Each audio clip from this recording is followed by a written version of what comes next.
Merci fidèles téléspectateurs de votre fidélité à votre programme Dimension prophétique. Dieu, en fondant son Église, il l'a établi sur des principes qui lui sont propres. C'est ainsi que l'Église corps de Christ a son enseignement, sa position et sa destinée. Bref, l'Église a ses bornes. Mais au sein de tant de mouvements religieux aujourd'hui, comment recadrer nos communautés et quel est l'enseignement, le vrai enseignement donc que Jésus a donné à son Église et quelle est la vraie commission que Jésus a donnée à cette même Église. Cette émission est la suite de l'émission de la semaine passée qui avait tourné autour de la commission de l'Église ou la mission que Jésus-Christ avait confiée à son Église. Nous recevons sur ce plateau un serviteur de Dieu, le pasteur Yves Kalombo, pour que nous puissions ensemble avec lui, par des jeux de questions-réponses, essayer de comprendre quelle est substantiellement la mission que Jésus-Christ avait donnée à son Église. Bonsoir, pasteur Yves. Bonsoir. Donnez-moi une minute, je vais revenir à vous. Il y a à ma droite Prince Ouachini. Vous avez pris l'habitude de le voir. Je n'anime pas cette émission seul. Bonsoir, Prince. Bonsoir, cher C'est un plaisir de vous compter encore, d'être avec vous encore sur ce plateau. Merci.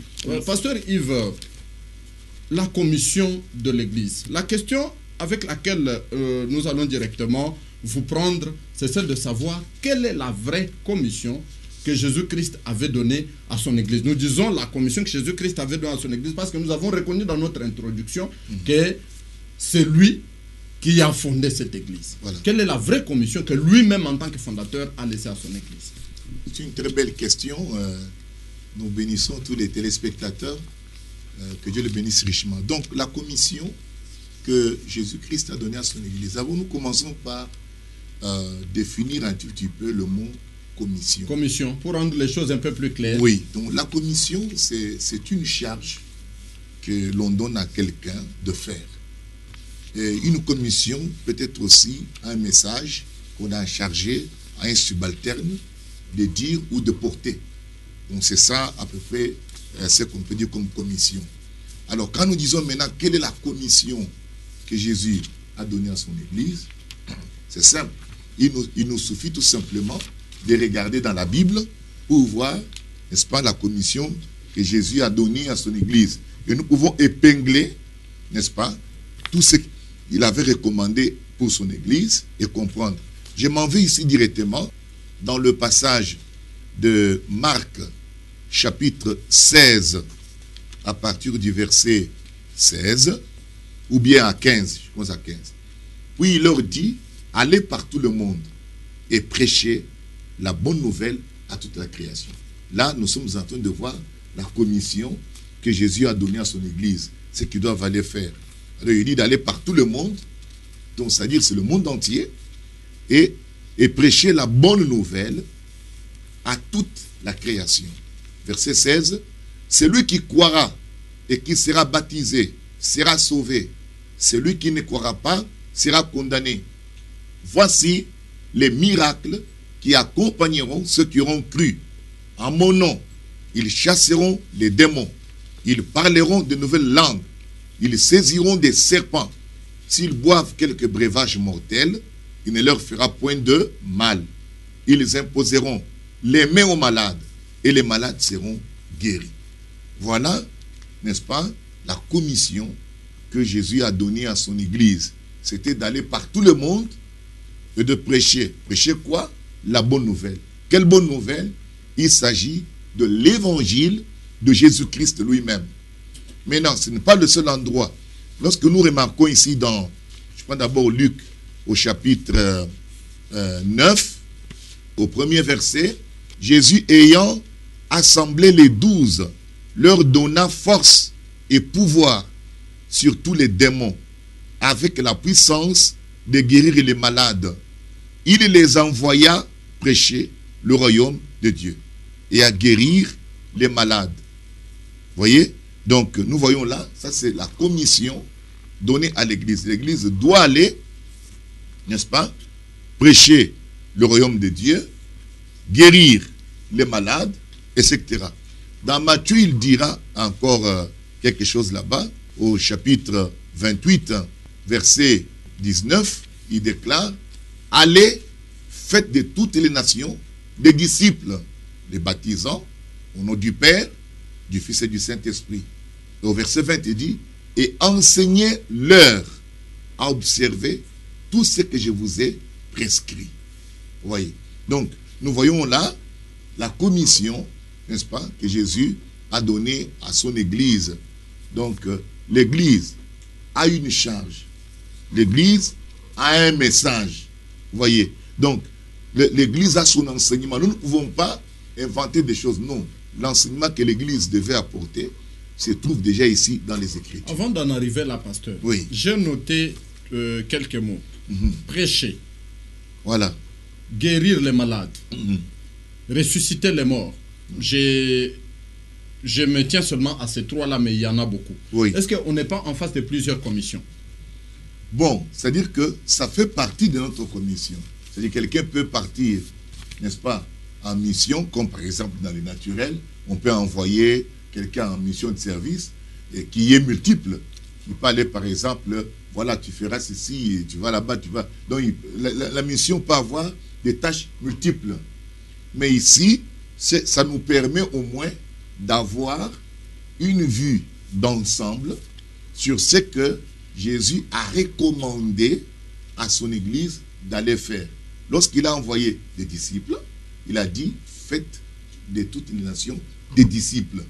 Enseignez-leur tout ce que je vous ai prescrit. Donc nous avons là déjà une commission. Si nous savons que Jésus a enseigné cette chose, nous devons l'enseigner nous aussi. Comment savoir maintenant ce que Jésus a enseigné?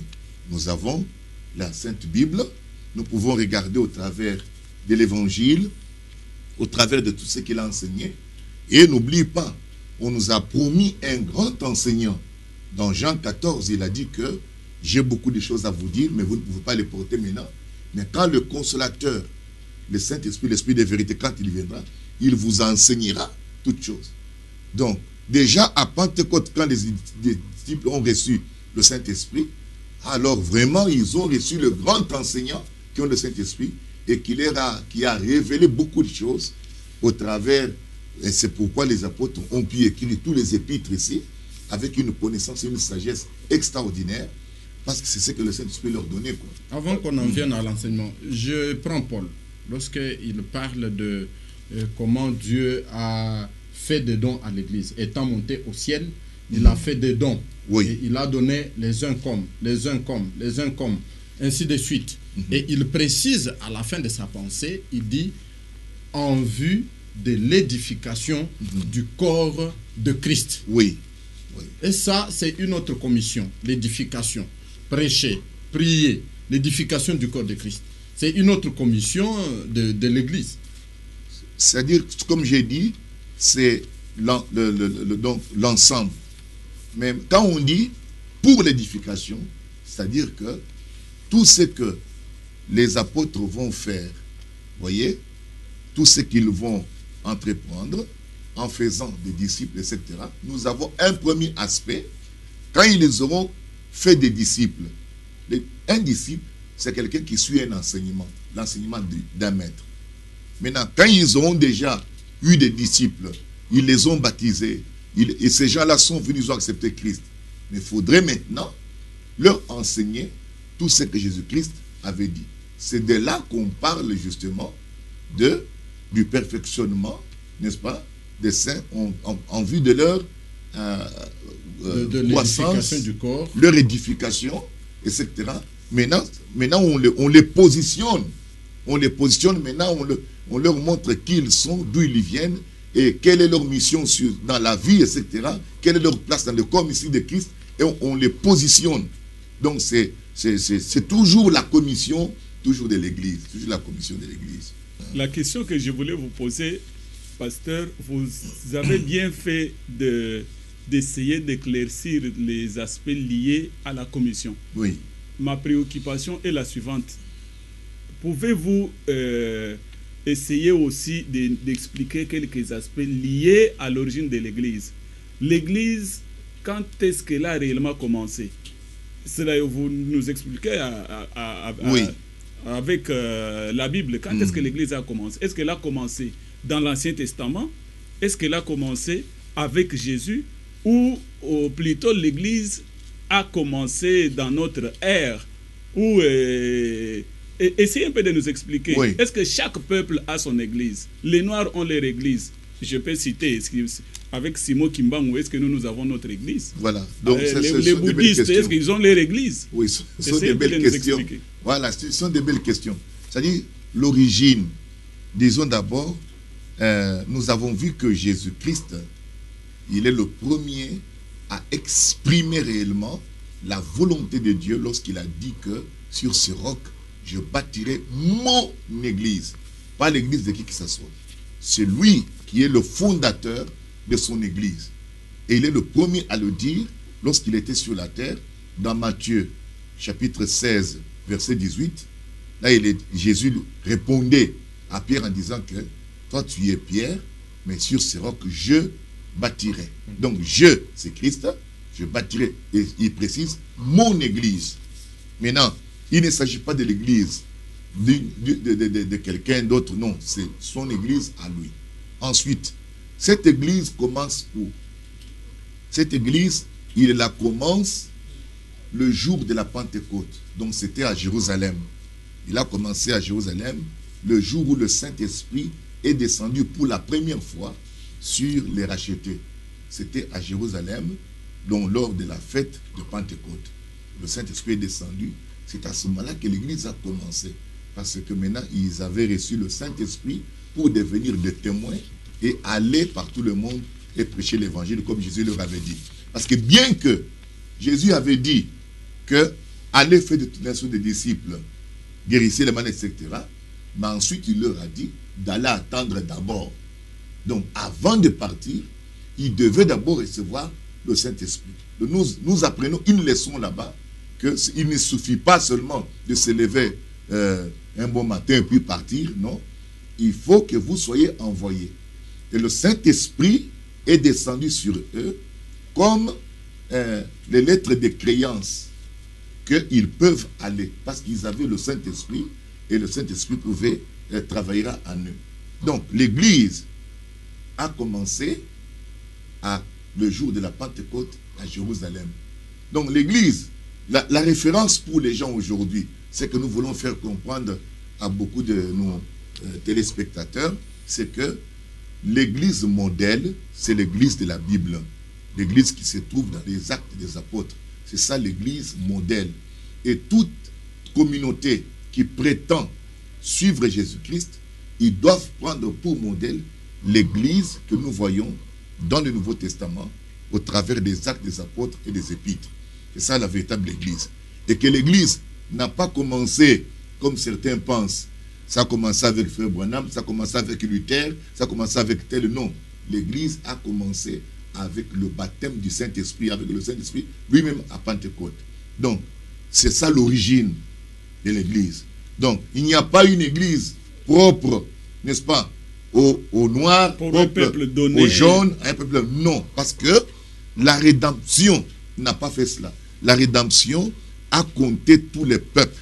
Là, il est dit ici dans Apocalypse, chapitre 5, il est dit au verset 9, et il chantait un cantique nouveau en disant, tu es digne de prendre le livre et d'en ouvrir les sceaux, car tu as été immolé et tu as racheté pour Dieu, par ton sang, des hommes, écoute, de toute tribu, de toute langue, de tout peuple, de toute nation.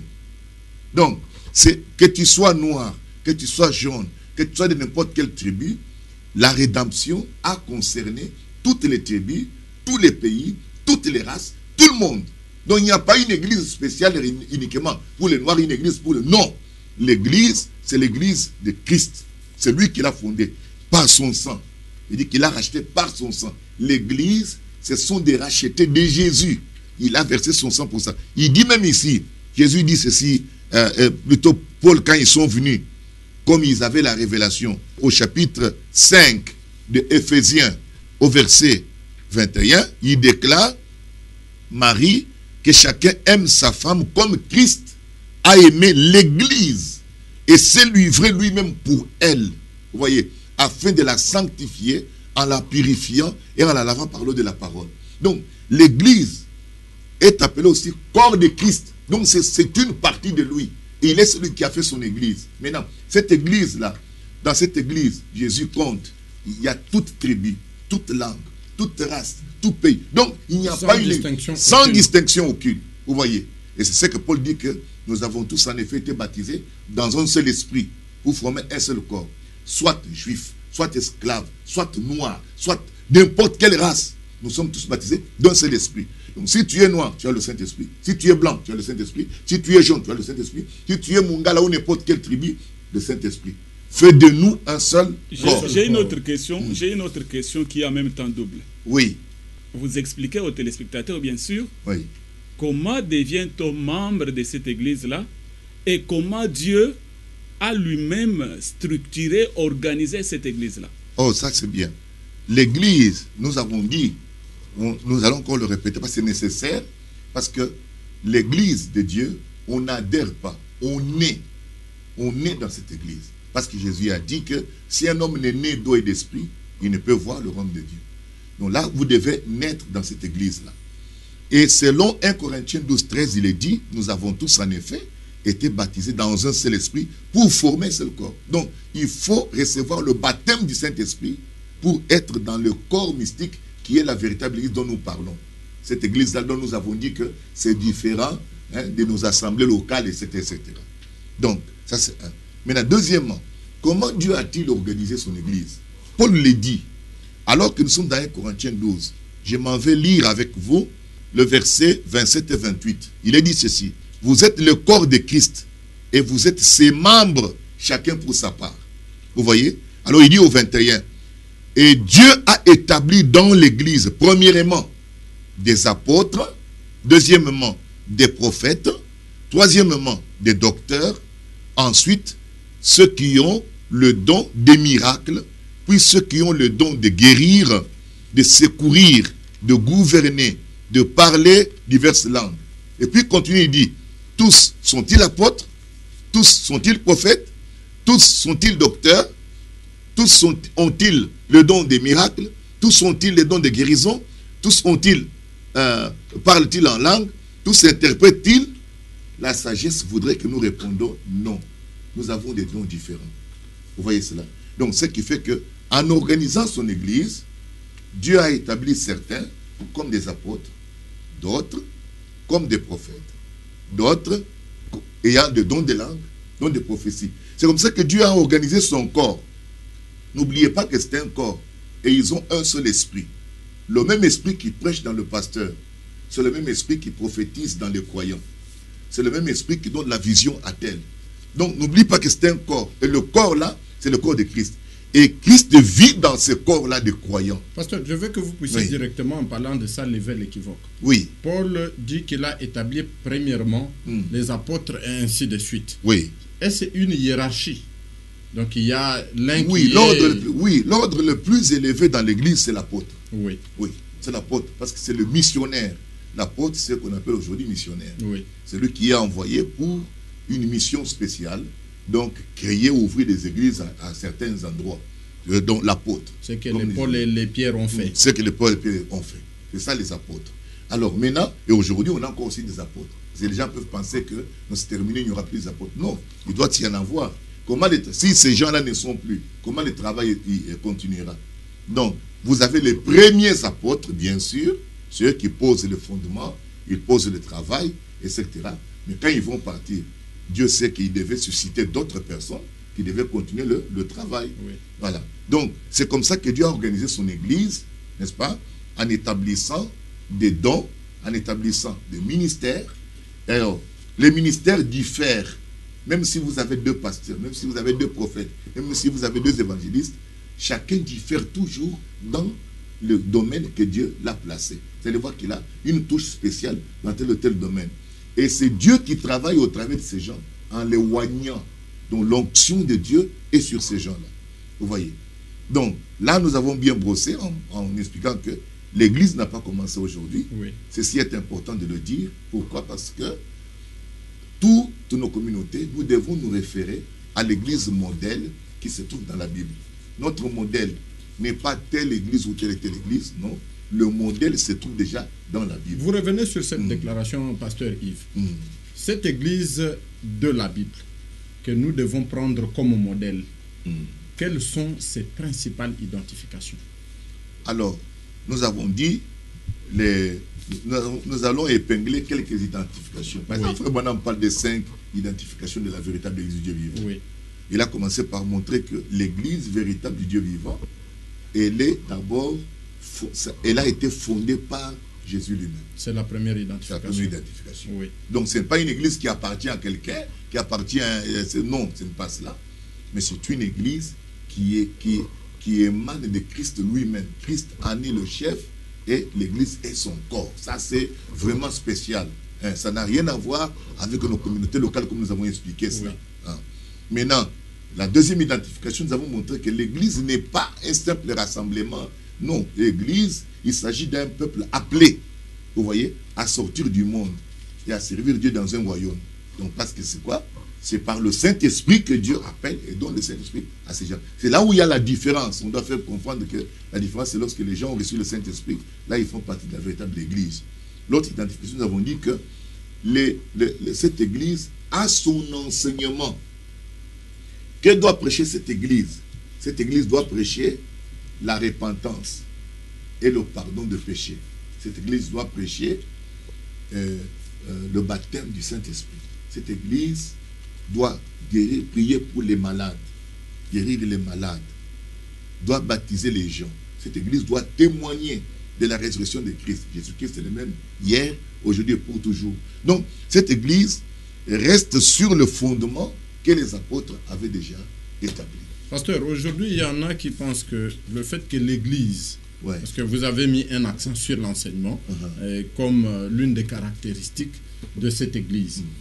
Ceux qui pensent aujourd'hui que le fait que cette église parle aujourd'hui de la prospérité, c'est une déviation. Quel peut être votre avis là-dessus? Non, la prospérité n'est pas une déviation. La prospérité, c'est une des bénédictions qui émane de l'œuvre rédemptrice de Christ. Oui. Il y a par exemple la guérison divine. La guérison divine, c'est aussi une prospérité. Oui. Les gens, quand ils voient seulement prospérité, quand on dit prospérité, ils voient seulement l'argent. Non, la guérison divine, c'est aussi une prospérité. Tu peux prospérer dans ta santé, tu peux prospérer socialement. Donc, tout spirituellement, c'est tu peux prospérer. Et il est même dit prospérer à tous égards, comme prospère l'état de ton âme. Donc, c'est une bénédiction, c'est une des bénédictions qui provient de l'œuvre rédemptrice de Christ. Mais je crois qu'il y avait une question que tu devais soulever. Moi, la question que j'étais en train de soulever, c'était une petite question de complément à l'Église. C'était pour dire comment fonctionne effectivement le corps de Christ. Parce que vous avez relevé, vous avez donné un verset qui a démontré que dans cette Église, Dieu a donné les uns comme apôtres, les autres comme prophètes, les autres comme... mais dans leur fonctionnement, je voulais que vous puissiez expliquer leur fonctionnement. Avant que le pasteur ne puisse répondre, je voudrais rappeler aux téléspectateurs qui nous ont pris en cours de diffusion que vous êtes en train de suivre votre programme Dimension prophétique, qui est un programme des études bibliques et des analyses. Et nous sommes en train, ce jour ici, de parler une fois de plus de la commission ou la mission que Jésus-Christ a confié à son Église, et c'est toujours avec notre invité, le pasteur Yves Kalombo. Pasteur, allez-y un peu avec la question que Prince vous a posée tout à l'heure. Oui, donc j'étais en train de dire tout à l'heure que concernant le fonctionnement, comme nous avons dit, Dieu a d'abord établi l'Église, il a mis un ordre. Vous avez les apôtres, et puis les prophètes, et ça, comme nous avons expliqué. Maintenant, l'Église fonctionne par le Saint-Esprit. C'est le Saint-Esprit qui fait fonctionner l'Église.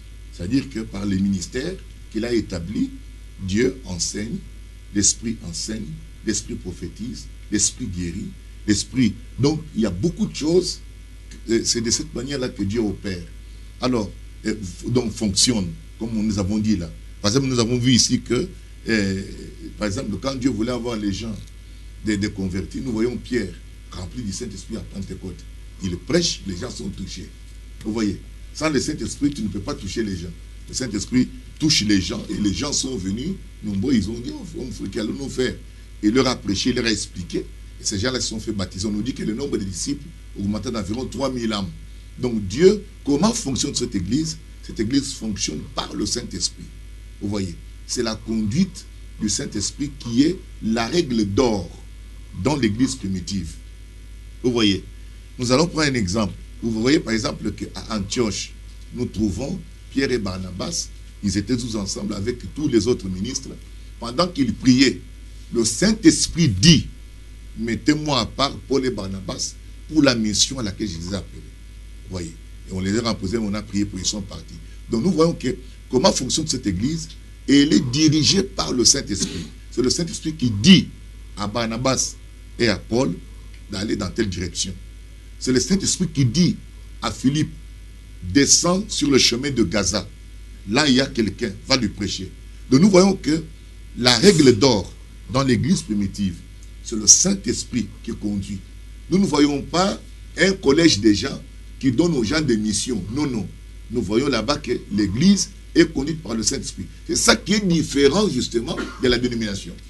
Vous voyez, la dénomination, c'est l'homme qui organise un système dans lequel il donne des diplômes aux gens et ensuite il commence à placer les gens comme il veut. Mais l'église de Dieu, c'est Dieu qui place les gens. Vous voyez cela? C'est Dieu qui fait tel.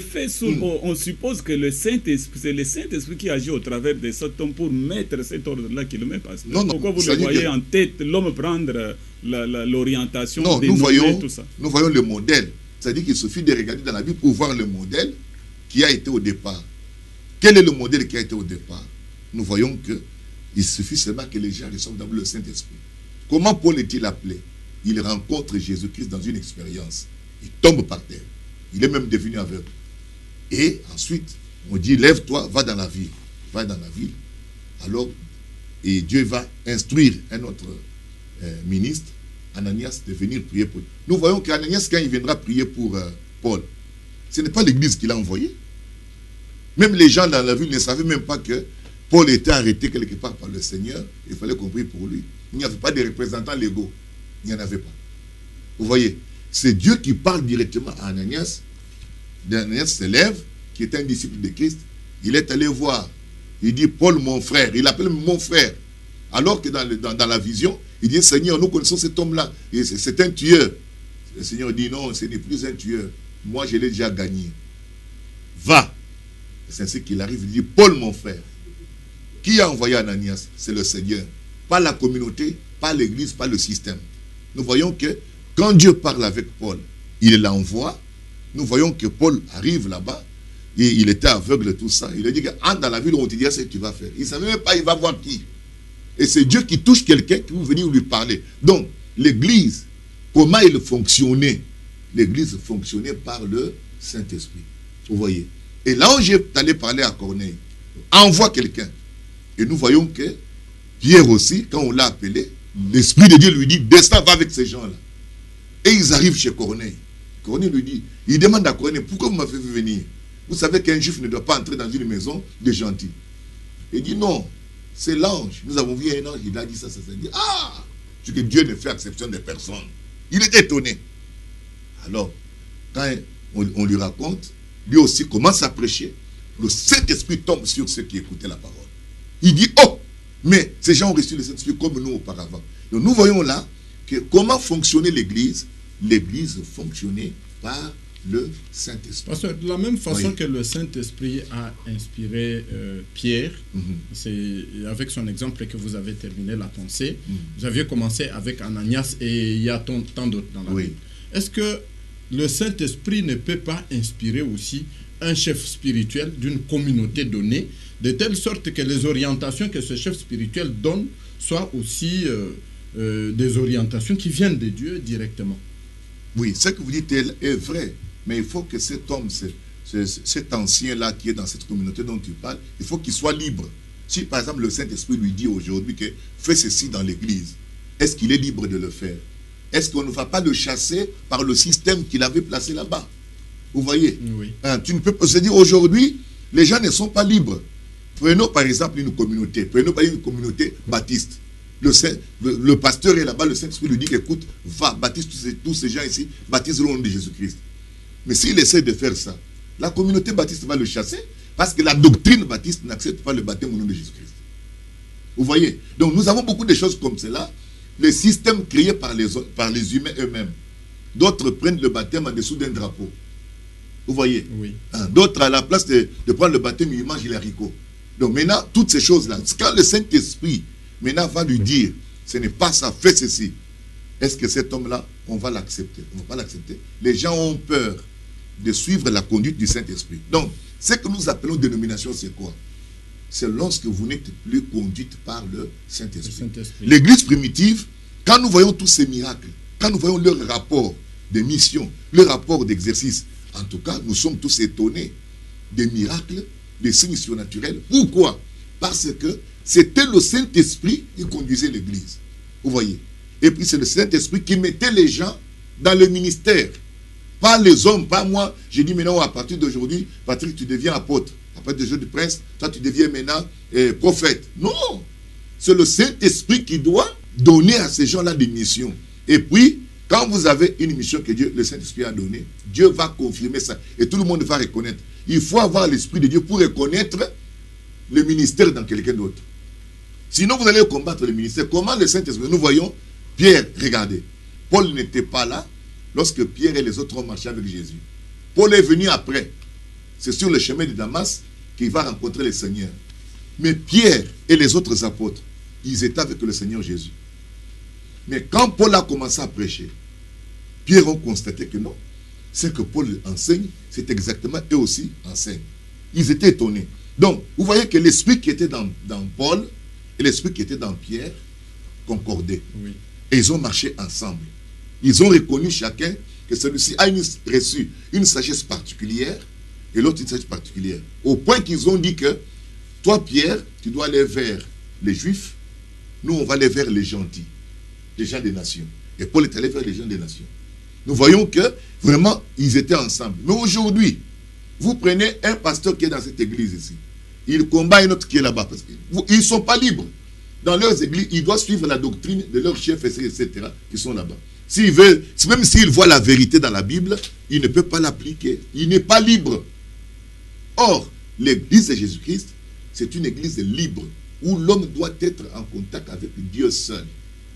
C'est pourquoi nous disons que, lorsque maintenant il lira dans la Bible, qu'il verra que le baptême est au nom du Seigneur Jésus-Christ, qu'il verra qu'on doit manger la Sainte Seine, qu'il verra que... Donc il verra beaucoup de choses que Dieu a dit ici. Guérissez les malades, priez pour les gens, etc. etc. Est-ce que dans l'église catholique, tu as déjà vu, par exemple, on prie pour les malades? Il n'y a pas. Avec le renouveau charismatique, oui. Le renouveau, vous dites bien, renouveau charismatique, c'est qu'il y a un groupe de dons. Pourquoi l'église ne prend pas ça? Il préfère faire un groupe à part. Le renouveau charismatique vient d'où? Je vais t'expliquer. Le renouveau charismatique vient du réveil qui avait eu lieu d'Azusa Street vers les années 60, 66. C'est alors que les églises traditionnelles étaient refroidies. Les gens fouillaient, les gens cherchaient là où il y a les charismes. Pour ne pas perdre les gens, ils ont créé autour des paroisses, des communautés qu'ils ont appelées des églises charismatiques. Des communautés charismatiques. Charismatiques de quoi? C'était les dons. Mais pourquoi vous ne voulez pas que les dons là œuvrent dans l'église? Pourquoi vous mettez ça à part? Alors que l'église primitive, les dons étaient là. Et puis les dons là, c'est tout le monde. C'est-à-dire que si Dieu l'a donné à telle personne, la communauté reconnaît que Dieu lui a donné. Nous n'allons pas dire, voilà, il vient de tel endroit.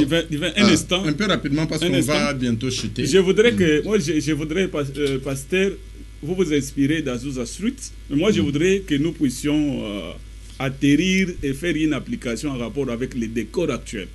C'est que j'aime souvent vous poser des questions en rapport avec les assemblées du millier des messages du temps de la fin. Voilà. Parce que je sais que vous êtes l'un des anciens qui a enseigné dans ce milieu-là. Dites-moi par rapport à la commission des frères William Marion Branham, est-ce qu'il a une commission spéciale? C'est là où nous avons dit que les communautés dites branhamistes ont une grande confusion. Même autour de la commission même, dont Frère Branham parle.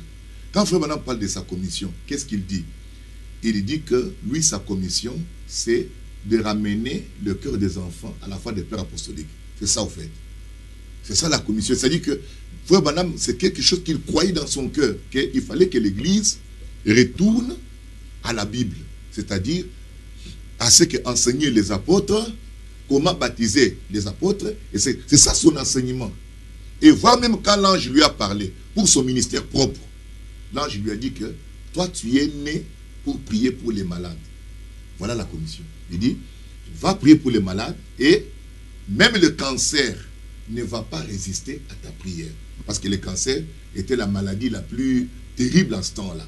Aujourd'hui, on a le sida, il y a d'autres maladies qui sont venues aujourd'hui, Ebola, etc. aujourd'hui. Mais dans les années 40, 45, 46, 47, 57, c'est le cancer qui était à la top. Et l'ange a dit à Frère Branham que même le cancer ne va pas résister à ta prière. Maintenant, Frère Branham a douté. Il a dit, ah, vraiment, est-ce qu'ils vont me croire? Ils ne vont pas me croire. Je dis, bon, de même que on avait donné 2 signes à Moïse, toi aussi, on va te donner 2 signes. Vous voyez. Le premier signe, c'est celui de la main. Priera pour les gens en prenant leurs mains. Le deuxième signe, discernera les pensées du cœur des gens. Ok, il est parti. Mais quelle est vraiment la commission de Frère Branham? La commission de Frère Branham, ce n'est pas prendre la main. Ce n'est pas discerner les pensées du cœur. La commission de Frère Branham, c'est prier pour les malades. Et s'il prie, même le cancer ne va pas résister à sa prière. Mais on lui a donné 2 signes pour le convaincre. Dieu a dit, je donne 2 signes là. Vous voyez. Maintenant, même lui-même, il corrige ça quand il va dans certaines prédications. Il corrige, il dit qu'écoutez, je me suis trompé. Les signes là de discernement, les signes de la main là, ce n'est pas ça la commission. La commission, c'est que si je prie pour les gens, si jamais les gens acceptent ce que je leur dis, et à croire, et que si je prie pour eux, même le cancer ne va pas résister. Parce que nous parlons de la commission de l'Église. Essayez maintenant de faire la liaison. Est-ce que la commission de William Marion Branham l'a amené à créer une église à laquelle, si vous n'appartenez pas, vous n'êtes pas sauvé? Bon, c'est ça justement le fausseté que nous avons constaté parmi les églises branhamistes. C'est-à-dire que le message que Frère Branham devait prêcher, il ne peut pas prêcher un autre message que celui qui se trouve déjà dans les Écritures. Le message prêché par Paul et les autres apôtres. Même si on dit que l'évangélisation du temps de la fin, c'est prêché Malachie 4. Ah, mais ils disent comme cela, d'autres s'arrêtent. Ils disent que donc, l'évangélisation du temps de la fin, c'est prêché Malachie 4. Et puis ils mettent point. Non. Il y a une suite. Il y a une suite. L'évangélisation du temps de la fin consiste à prêcher ce qui est dit dans Malachie 4. C'est quoi ça? Un retour à la foi apostolique. Un retour à la foi de la Bible. C'est ça prêcher Malachie 4. C'est dire aux gens que non, en ce temps ici, nous devons retourner à ce qu'enseignaient les apôtres. Les apôtres enseignaient quoi? Jésus-Christ est Dieu. Jésus-Christ est le Sauveur. Le baptême au nom de Jésus-Christ. Tout est centré sur Jésus-Christ. C'est ça la foi apostolique. Vous voulez dire que celui qui prêche, comme vous dites là, prêche Malachie 4? Oui, mais bien sûr. C'est-à-dire que Malachie 4, c'est une prophétie qui parle d'un retour de l'Église vers la foi qu'avaient les apôtres. Et que l'Esprit de Dieu sera sur des ministres pour amener les gens à revenir à la foi des pères apostoliques. Pasteur, un peu de mots. Oui. Frère Branham devait prêcher seulement comme les autres prêchent. S'il prêche autrement, il sera un faux prophète. Vous voyez. Donc, il doit prêcher tel que cela était déjà. Pourquoi? Parce que la commission est déjà donnée. Les bornes sont posées. Même dans une école. Lorsque tu es professeur, on te dit que tu as on te donne par exemple l'auditoire de 2e graduat, 3e graduat. Quand tu arrives là-bas, tu es professeur, mais tu vas trouver, il y a un programme. Tu ne vas pas enseigner tout ce que toi tu veux, tout ça. Non, non. Il y a déjà un programme que tu dois respecter. Lorsque tu te tiens là-bas, tu vas enseigner les gens selon le programme qu'on t'a donné là-bas dans cette école. Et le programme dans ces cas, c'est quoi? Aujourd'hui, tout ministre, tout celui qui a reçu un ministère, il doit revenir sur le programme que Jésus-Christ a déjà fixé. Il a déjà donné la commission. Qu'est-ce qu'on doit prêcher? Qu'est-ce qu'on doit enseigner? Qu'est-ce qu'on doit pratiquer? Qu'est-ce qu'on doit faire? C'est déjà dit. Si tu fais autre chose, même à ta ministère d'ailleurs, même si ton ministère est n'importe comment, ton ministère est faux. Le ministère doit concorder avec ce qui a déjà été établi comme enseignement, ce qui a été établi comme révélation, ce qui a été établi comme conduite, comme œuvre, tout se trouve ici. Si vous sortez de là, votre mission là, votre ministère, peu importe combien il est grand, peu importe combien il est populaire, Dieu ne regarde pas ça. C'est pourquoi nous disons que nous regardons nos communautés, qu'on revienne sur les Écritures, qu'on revienne à la foi des pères apostoliques. Ne soyons pas fanatiques des pasteurs, ne soyons pas fanatiques de nos groupes, soyons plutôt fanatiques des croyants de la parole du Seigneur, des disciples de Jésus-Christ. Un disciple, c'est quelqu'un qui suit l'enseignement d'un maître. Vous voyez. Merci beaucoup, pasteur, pour toutes ces interventions, tous ces éclaircissements autour de la commission de l'Église. Nous espérons vous avoir encore sur ce plateau la prochaine fois. Amen. Oui, si les gens ont des questions, bon, on peut toujours les... Elles sont les bienvenues. Merci, oui. Prince. Merci, merci pour cher confrère. Cette brillante participation. Amis téléspectateurs, nous avons terminé pour les 40 minutes de dimension prophétique d'aujourd'hui. Continuez à nous suivre sur la radio-télé du groupe L'Avenir, tous les vendredis et tous les mardis en rediffusion. Je dis donc merci au groupe de Logos Fontaine qui a travaillé d'arrache-pied pour que ces images puissent vous parvenir dans vos maisons. Avec le même plaisir, nous allons vous retrouver au prochain numéro avec toujours Dimension prophétique. Au revoir et que notre Dieu vous bénisse.